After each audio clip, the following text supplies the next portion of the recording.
우리 하나님께서 여러분과 함께 하시고 이 시간 말씀을 통하여 큰 은혜 주시기를 바랍니다. 언젠가 신안회를 간 적이 있는데 신안 입구에 들어서니까 큰 아치에 천사의 섬에 오신 것을 환영합니다. 그래서 이게 무슨 뜻인가 했더니 신안군은 섬으로 되어 있는 군인데요. 섬이 1004개가 있다 그래요. 그래서 천사의 섬이라고 그렇게 말하고, 실제로 신안은 기독교인이 굉장히 많습니다. 신안군에서는 어떤 곳에서도 담배를 팔지 않습니다. 기독교인들이 굉장히 많고 마을마다 교회가 있어서 믿음 생활을 잘하는 곳인데, 하룻밤을 자고 나서 그 친구 교수님이 나하고 어디 그 공판장에 한번 가보자 그래서 한번 가게 됐는데, 수산물 공판장을 갔더니 이게 생선 무더기가 굉장히 많이 있어요. 굉장히 큰 무더기가 이렇게 있는데 한 3, 40 무더기쯤 되는 것 같아요. 예. 공판장이 굉장히 큰 공판장인데 어떻게 저렇게 생선이 저렇게 많이 잡혔나 하고 물어보니까 그게 민어라는 생선이었습니다. 민어가 사실은 굉장히 비싼 물고기거든요. 보통 민어는 사이즈가 한 8kg, 8kg에서 한 10kg쯤, 한 15kg쯤 이렇게 큰 생선이 많습니다. 보통 민어는 키로당 가격이 한 3만쯤 하고요. 그래서 한 10kg쯤 되면 30에서 40만 원, 비쌀 때는 한 80만 원까지도 가는 생선이 이렇게 무더기로 이렇게 수십 개가 있어서 어떻게 민어가 이렇게 많이 잡히는가 하고 물어봤더니 그 근래에는 그때는 민어철이라 많이 잡힌다고. 민어 한 마리가요 보통 30만 원, 40만 원인데 한 무더기 제가 보니까 100마리쯤 되는 것 같고, 100마리쯤 되면은 그게 값으로 따지면 한 3천만 원, 4천만 원쯤 되고, 그 수많은 민어를 잡은 사람들이 도대체 어부가 굉장히 돈을 많이 벌 것 같다 하는 그런 생각이 들었습니다. 한 100마리쯤 잡으면 한번 출항을 해서 3천만 원쯤 벌면은 대단한 것도 아닙니까? 그래서 하루에 3천만 원 벌면 한 달에 10억을 벌겠다고 그렇게 산술적으로 계산하는 것은 실제로 의미가 없다 그래. 항상 그렇게 많이 1년 사계적으로 잡히는 건 아니고, 어쨌든 민어를 많이 잡은 걸 보면서 내가 궁금한 것은 이 많은 민어가 이렇게 30만 원, 40만 원 민어가 다 팔리는지 그게 궁금했는데 다 팔려 나간다 그러더라고요. 그래서 도대체 우리나라에서 누가 도대체 민어를 먹는가 했더니 그 친구 하는 말이 우리나라에 부자가 너무 많대요. 많아서 30만 원, 40만 원을 돈으로 생각하지 않는 사람들이 수두룩하대. 그래서 그 사람들이 먹는다고. 평생에 민어 한 번 못 먹은 사람들은 조금 소외감 느끼죠. 뭐 괜찮습니다. 민어 먹어봤자 별맛도 없는 것 같더라고. 그저 그냥 집에서 다른 생선을 먹어도 괜찮아요. 어쨌든 그 민어가 그렇게 풍성한 많은 물고기 잡혀서 어부들이 얼마나 물고기를 잡으면서 행복했을까 하는 그런 생각이 들었습니다. 오늘 말씀은 물고기를 잡아 생활하는 시몬이라는 사람, 어부의 이야기입니다. 시몬이라는 사람은 형제인 안드레와 함께 물고기를 잡았는데, 그들은 물고기를 잡아서 먹고 사는 사람입니다. 오늘날도 갈릴리 호수에 가게 되면 베드로 물고기라는 물고기를 요리해서 파는 그런 경우가 있습니다. 물고기를 잡는 사람들은 다른 사람들보다 물고기를 잘 잡죠. 어디에 물고기가 있는지 알고 언제 어디에다가 그물을 내리면 물고기 잡히는지 잘 알고 있는 것입니다. 근데 그 어부들이 어느 날 밤새도록 그물질을 했는데 물고기 잡히지 않았다는 거죠. 밤새 그물을 던졌는데 물고기 잡히지 않아서 얼마나 마음이 허탈할까. 그들은 생계의 수단이어서 그 물고기를 잡게 되면 그 물고기가 쌀이 되고 밥이 되고 또 옷이 되고 신발이 되고, 그걸 다 생활하려고 물고기를 잡아야 되는데 물고기를 잡지 못해서 아마 허탈하고 안타까운 그런 현실인 것 같습니다. 이 어부들처럼 우리들도 때로는 하는 일이 우리 마음대로 안 될 때가 있죠. 그래서 낙심이 되기도 하고 허탈하기도 하는데, 오늘 말씀을 통해서 어떻게 하면 우리는 풍성한 삶을 살 수 있을까? 물고기를 잡는 어부가 물고기를 많이 잡으면 풍성할 것 같은데, 풍성한 삶이라는 것은 무엇인지를 생각을 해보고 은혜를 나누고자 합니다. 이 풍성한 삶을 위해서 오늘 말씀을 유심히 우리가 관찰해 보면 몇 가지 원리가 있는데, 첫째는 뭐냐 하면은 주님의 필요와 요구에 대하여 응답하는 것이 필요하다는 것입니다. 그물을 싣고는 베드로에게 예수님께서 배를 좀 빌려달라 이렇게 말씀하셨고, 베드로가 예 그러시지요 하고 배를 빌려들었더니 배 타신 예수님께서 베드로에게 배를 육지에서 좀 띄워달라 또 부탁을 하셨어요. 베드로가 그것까지도 예 그렇게 하겠습니다 하고 배를 육지에 좀 띄웠더니 배에 앉으신 예수님께서 무태에 있는 사람들에게 하나님의 말씀을 가르치는 것을 볼 수가 있습니다. 시몬 베드로는 주님의 필요와 요구에 응답을 했던 것이 중요합니다. 밤새 그물질을 해서 피곤하고 물고기가 많이 잡히면 피로감도 없을 건데 물고기 잡히지 않으니까 마음에 짜증도 좀 날 것 같고 힘드는데도 불구하고 예수님께서 배를 빌려달라 하시고 육지에 좀 띄어라 하시고 그 주님의 요구에 대해서 아멘 했던 것입니다. 자, 이것이 굉장히 중요한 것입니다. 베드로는 주님이 먼저 물고기를 많이 잡은 이후에 배를 좀 빌려달라 또는 육지에서 좀 띄워달라 하는 그런 요구에 응답한 것이 아니라 물고기 잡히지도 않았고 모든 상황들이 좀 암담하고 재미가 없는 그런 상황에서도 주님의 요구에 대해서 응답을 했던 것입니다. 사람들은 하나님께서 나에게 좋은 직장을 주시면 하나님을 잘 믿겠다 하는 그런 사람들도 있고 내가 돈을 많이 벌면 11조를 하겠다 하는 그런 사람들도 있겠죠. 베드로는 그렇지 않고 그 반대로 했던 것입니다.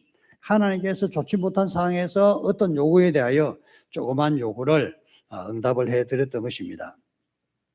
엘리야는 선지자가 하나님의 신탁을 받고 아합 왕이 가서 앞으로 3년 6개월 동안 비가 내리지 않을 것이다. 그 말을 하고서 아합 궁전에서 나왔는데 그 말 들었던 아합의 아내인 이세벨이 엘리야를 잡아라 체포 명령을 내리죠. 엘리야 그래서 멀리 도망을 치게 되었습니다. 엘리야가 무슨 나라 국경을 넘어서서 시돈이라는 나라로 가게 되는데 시돈이라는 나라에 가게 되면 거기에 초입에 사르밧이라는 마을이 있는 것입니다.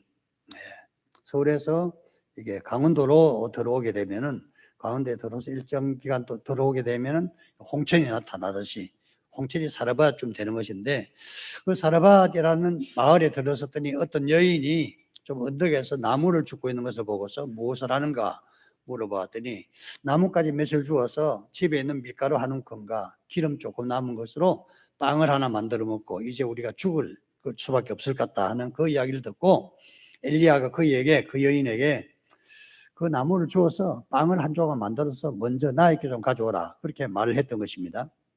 이 여인이 엘리야의 정치에 대해서 뭘 좀 알고 있었는지 모르지만은 어쨌든 그 엘리야의 부탁에 대해서 자기가 먹고 죽으리라 생각한 그 빵을 엘리야에게 가져왔던 것이고 엘리야는 그것을 먹고 나서 그 여인에게 말하기를 하나님께서 나를 그대에게 보냈었는데 앞으로 3년 6개월 동안 그대 집의 밀가루통에 밀가루가 떨어지지 않을 것이고 기름통에 기름이 다음이 없을 것이라는 그 말씀을 해 주었던 것입니다.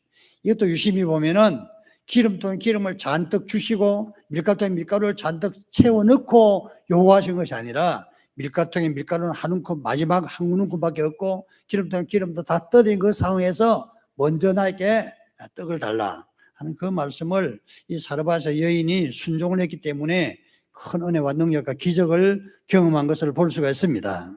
여러분 신앙생활하면서 능력과 기적을 경험하기를 원하신다면 모든 것을 구비한 이후에 하나님께 봉헌 안고 헌신할 것이 아니라 모든 것이 핍절한 상태에서 절망적인 상황에서도 하나님의 요구했으면 우리가 응답하는 것이 필요한 것입니다.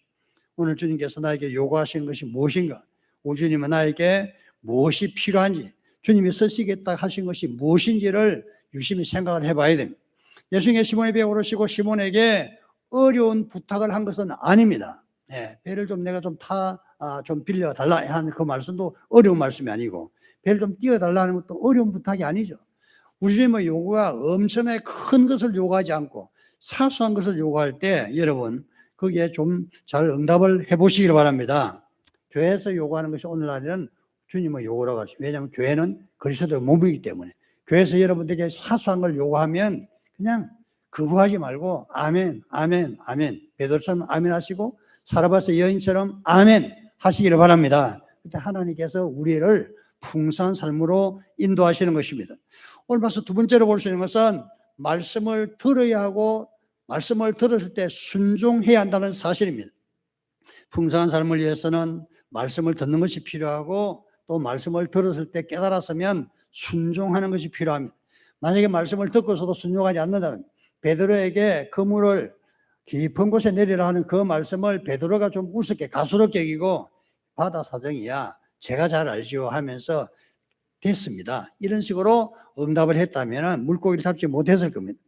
베드로는 예수님께 배를 빌려드리고 나서 예수님 가까이에서 앉아서 말씀을 들었는데 사실 예수님께서는 무태 서 있는 사람들에게 설교를 하신 것이지만 설교 말씀이 제일 잘 들리는 사람은 베드로인 것으로 보입니다. 베드로는 예수님 옆에 앉아 있었기 때문에 말씀하는 거 다 자세히 들을 수가 있었던 것이죠.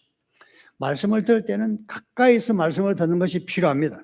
전도서 5장 1절 보면 하나님께 가까이 하여 말씀을 듣는 것이 좋다 하는 그 말씀이 있고 신명기 28장에 보면은 이 하나님의 말씀을 삼가 듣고 지켜 행한 사람이 복이 있다 이렇게 말씀하셨습니다. 말씀을 가까이서 듣고 깨달을 때 하나님께서 은혜를 주시고 능력을 주시고 복을 내려 주시는 것입니다. 록펠러라는 분이 하나님의 큰 축복을 받은 사람인데 그분은 엄청난 재산을 하나님부터 받았습니다. 이 사람의 행적을 보면은 교회에서 항상 열심히 예배를 잘 참석하는 것, 교회 예배를 위해서 항상 40분 전에 교회에 도착을 해서 맨 앞자리에 앉아서 말씀을 들으려고 애를 쓴 것 같습니다. 다른 사람보다 먼저 와서 제일 좋은 자리에서 말씀을 듣기 좋은 자리에서 말씀을 들을 때 더 잘 들을 수가 있고 이 베드로처럼 은혜를 받을 수 있지 않겠는가 하는 그런 생각이 듭니다.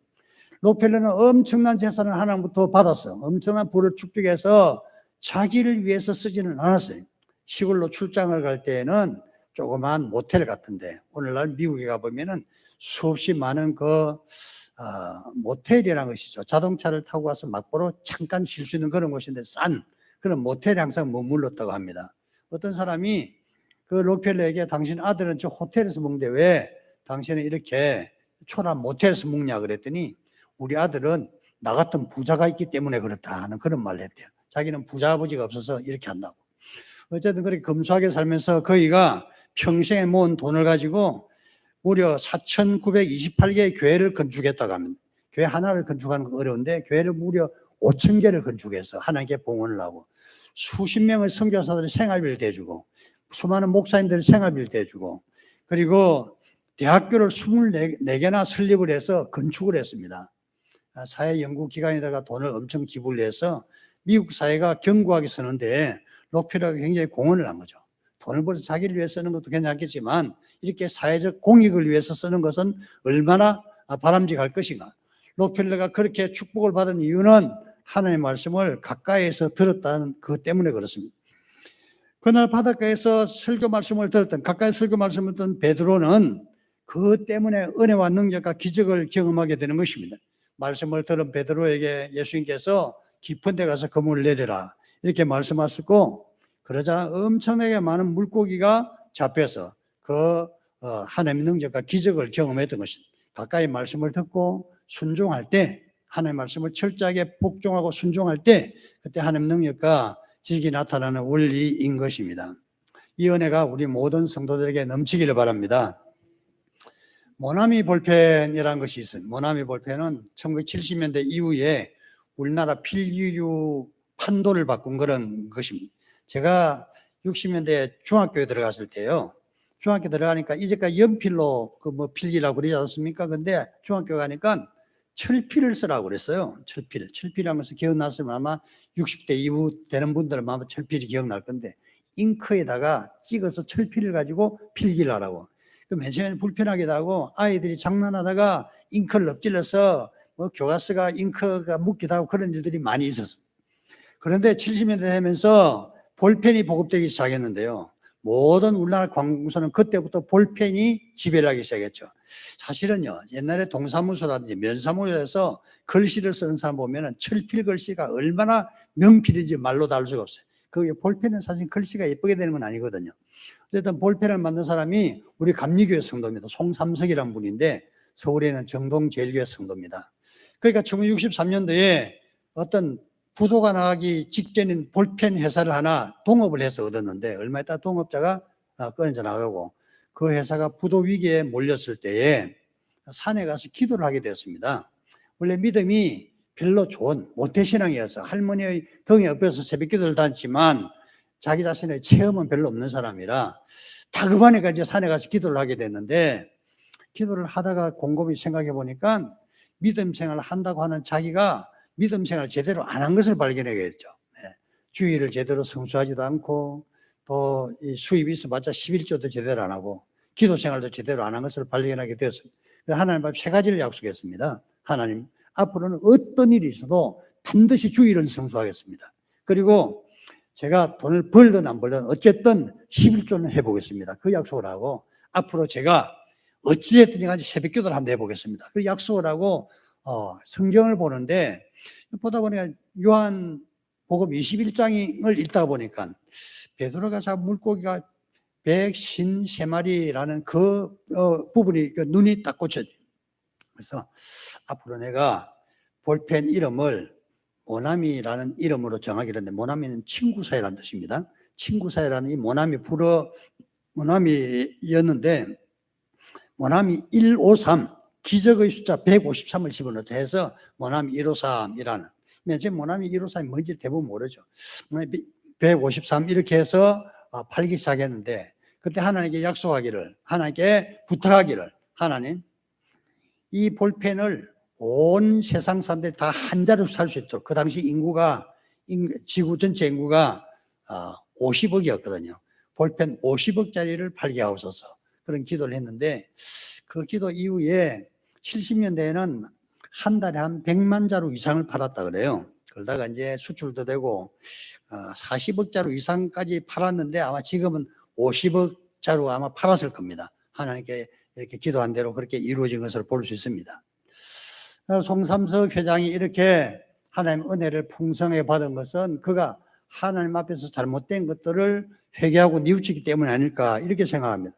하는 일이 잘 못될 때는, 잘 안 될 때는 여러분 하나님 앞에 와서 기도해 보시기 바랍니다. 내가 하나님 앞에 제대로 살고 있는지 아니면 잘못 살고 있는지, 그것을 보고서 만약에 잘못된 것이 있다 그러면 누가 말해서가 아니라 나와 하나님과의 문제거든요.